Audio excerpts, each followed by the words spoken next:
Episode 2, Surprising the Bank Manager. Does he have no shame? Karen hurried after Alex with a look of chagrin on her face. She tried to open the door to the VIP room, but it had been locked from the inside. Hello? Inside the VIP room, Robert Miller, the bank manager, was leaning against the sofa, looking at his phone. When the door suddenly opened, he quickly sat down and hid his phone away. Normally, when a VIP was coming in, Karen would notify him in advance. As the customer manager, he was responsible for 31 VIPs, and he knew them like the back of his hand. He immediately began to launch into his normal professional greeting, hoping to undo the poor impression he'd made by slouching against the sofa. But when he saw Alex, his expression froze. He was certain that Alex was not one of his VIPs, nor was he a relative of one. "May I ask who you are?" Robert asked, looking at the young man, who appeared to be around 20 years old. Robert had no idea who he was. Alex got straight to the point. "I'm here to get my money." "You have one of our cards?" Robert asked, suspicious of Alex's calm expression.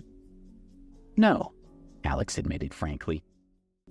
Robert was relieved to seemingly be proven right, but even more confused. Access to the VIP room required a minimum worth of $30 million, but this man didn't have any money. Why was he so composed? "I'm sorry, sir, we can't give out money without a card. Do you require anything else?" He's crazy, Robert thought. Why on earth did Karen let him in? I'll have to speak to her about this at Monday's meeting. "You have fingerprint recognition here, right?" Alex suddenly asked. The fingerprint ID system at the bank was for the wealthiest families and businesses to use. Only a few people had their fingerprints recorded in the system, at least in the New York branch, and no one had used it to access their holdings yet. "You want to use it?" Robert could no longer bring himself to call Alex sir. "Yes," Alex nodded. Robert was feeling more confused by the second. Why would someone who wasn't even a customer request to use a fingerprint ID? To be honest, even though he was curious, Robert felt that it was barely worth humoring the request. But after considering for a few seconds, he finally decided to let Alex make the attempt rather than risk making him angry. He opened the safe and brought out the fingerprint identification device, which he had never used before. "Place your thumb here." Robert indicated the verification area to Alex, who placed his thumb on the sensor. The device lit up with a glaring red light, and the LCD screen displayed the words, "Fingerprint not recorded." Immediately, Robert's expression turned hostile, and he glared at Alex. He picked up his phone, ready to call the police. Wait, Alex said quickly. "Maybe that was the wrong print. I'll try using my index finger this time." Robert smiled coldly. "What's your plan here?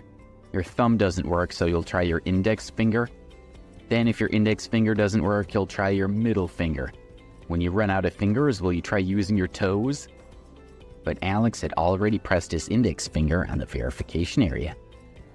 Robert resolved that if the man's fingerprints weren't accepted this time, he would immediately call the police to have him arrested. A green light appeared on the device, and new details flashed up on the LCD screen. Verification successful. Family account 01. Verifier Alex Ambrose.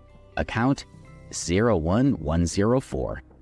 Robert gaped at Alex in disbelief for a moment, and then hurriedly squeezed out a smile. "Mr. Ambrose, I'm sorry. I didn't realize. I'm Robert Miller, the customer manager for the New York branch. Please allow me to assist you." "It's fine," Alex said lightly and stood up. "Can I see how much money I have left in my account?" "Please wait a moment." Robert sat in front of the computer and typed away for a while. On his instructions, Alex provided a few more fingerprint scans as often. "It's done, Mr. Ambrose." Robert clicked the OK button on the screen, and Alex's account appeared. Robert pointed to the computer screen and said, "Mr. Ambrose, the balance of your account is currently $86 million. Robert couldn't help but suck in a breath of cold air. This young man had an enormous fortune. It placed him in the top flight of the 1%.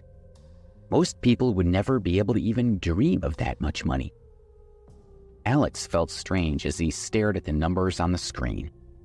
He reminded himself that he needed to get used to his status as a rich kid as soon as possible. "Oh, and you have other assets as well. Let me show you now."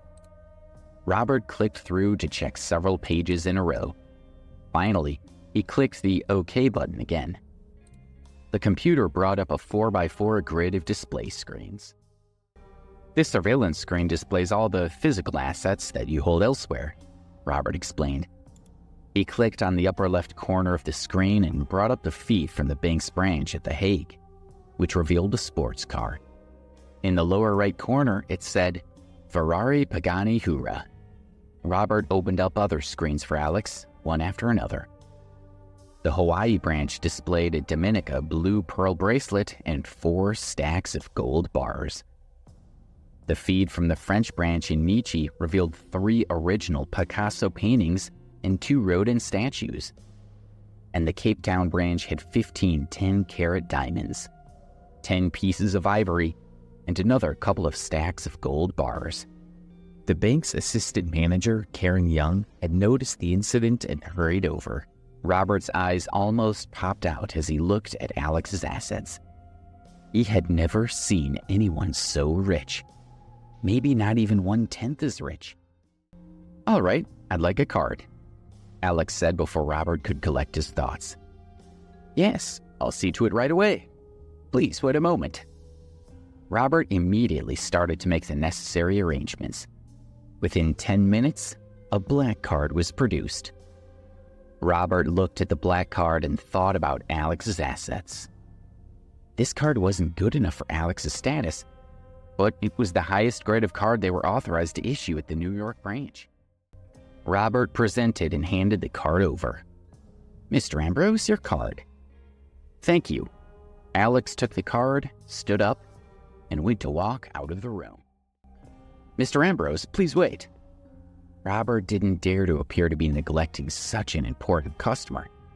He should see him out personally. But the asset checking system on his computer had not been turned off yet, and the fingerprint verification machine, iris recognition apparatus, and other sensitive equipment had not been returned at the safe. The monitoring system in the VIP room was connected to the district manager's office. Karen was anxiously waiting in the hall. What's been going on in there for so long, she wondered. Could that brat have murdered Mr. Miller in the VIP room? The more she considered it, the more scared she became. She was on the verge of banging on the door and demanding a response when Alex walked confidently out of the room. "Stop!" Karen shouted. She walked quickly over towards him and grabbed his coat. "You can't leave. You broke into the VIP room.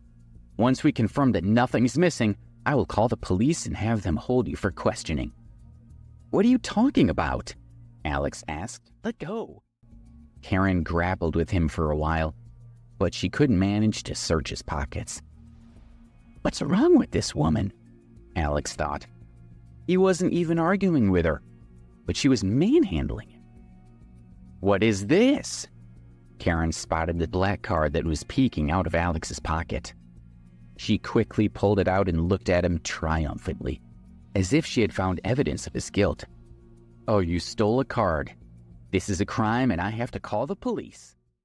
It didn't even cross her mind that the card could belong to Alex. She imagined he had entered the VIP room, pretending to be there by mistake, and had then distracted Mr. Miller with questions and stolen the card when the manager wasn't paying attention. Let go. Alex was sick of this woman. Don't you feel guilty about being a thief? She was even more determined. With the two of them creating such a scene, other customers started to walk over toward them. intending to help Karen keep Alex from getting away. Just then, Robert, who had finished tidying up, strode out of the VIP room. Having seen Alex's assets, Robert now knew he was the most important customer the New York branch of the bank had ever had. He had also noticed that the system listed Alex's account as just one of multiple accounts attached to a family group labeled O1. If that single account was so lucrative, what about the rest of the family? It was rare to meet such important people, so Robert knew he had to be careful to curry favor with Alex. If they got along well, it would be a tremendous success for Robert, and the potential benefits were huge. So, when he saw Karen struggling with Alex, he was enraged. Karen's expression was hostile, and Alex was becoming very angry. Karen was an idiot who was playing with fire, and she might drag Robert himself down with her. Of all the bank's many customers, why did she need to pick this one to try and remove? A simple flick of Alex's finger could be enough to end both their careers.